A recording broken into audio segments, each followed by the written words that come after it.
ஹாய்ங்க. இன்றைக்கி பார்த்தீங்கன்னா என்ன வேலைன்னா என்ன வேலை? ஆமாங்க, அதாங்க எனக்கும் தெரியல. என்ன வேலைன்னு தெரியலைங்க. இது பைப் லைனாக தான் இருக்குன்னு நானும் நினைக்கிறேன். பார்த்தீங்கன்னா அப்படி தான் இருக்குது, அப்படி தான் எடுத்துருக்கிறேன். பட் நான் சும்மா விளையாட்டுக்கு பேசுகிறேன் அப்படின்னு நீங்கள் நினைக்கிறீங்க. சீரியஸாகவே எதுக்காக எடுத்துகிட்ருக்குன்னு தெரியலைங்க. சின்ன பக்கெட் போட்டு எடுத்துகிட்ருக்குறேன். அந்த காரை சுற்றி எடுத்துகிட்டு வந்தாச்சு. அது வரைக்கும் எடுத்துகிட்டு வந்தாச்சு. இன்னும் கொஞ்சம் தான் இருக்குது. அந்த உங்களுக்கு ரெட் கலர் மண் தெரியும்னு நினைக்கிறேன். அந்த இது வரைக்கும் கொண்டு போய் ட்ராப் பண்ணிட்டு தான் முடிஞ்சுது. அதுக்குள்ளே இந்த வெயில் பாருங்களேன் எப்படி அடிக்குதுன்னு. இப்போ உட்கார முடியல பாருங்கள். ஃபுல்லாக அது வரைக்கும் வெயிலுங்க.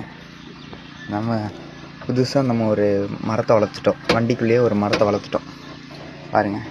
அதனால் நம்ம ஆப்ரேட்டர் சீட்டில் மட்டும் வெயில் இல்லைங்களா, அந்த பக்கம் வெயில் இருக்குது பாருங்கள்.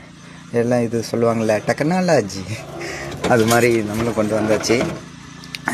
நீங்களும் இந்த மாதிரி மழை வெயில் அடிச்சது அப்படின்னா நீங்களும் வண்டி கேபினுக்குள்ளே மரத்தை வளர்த்துருங்க. வேறு வழியே கிடையாதுங்க. ஓகேங்க, பாய்.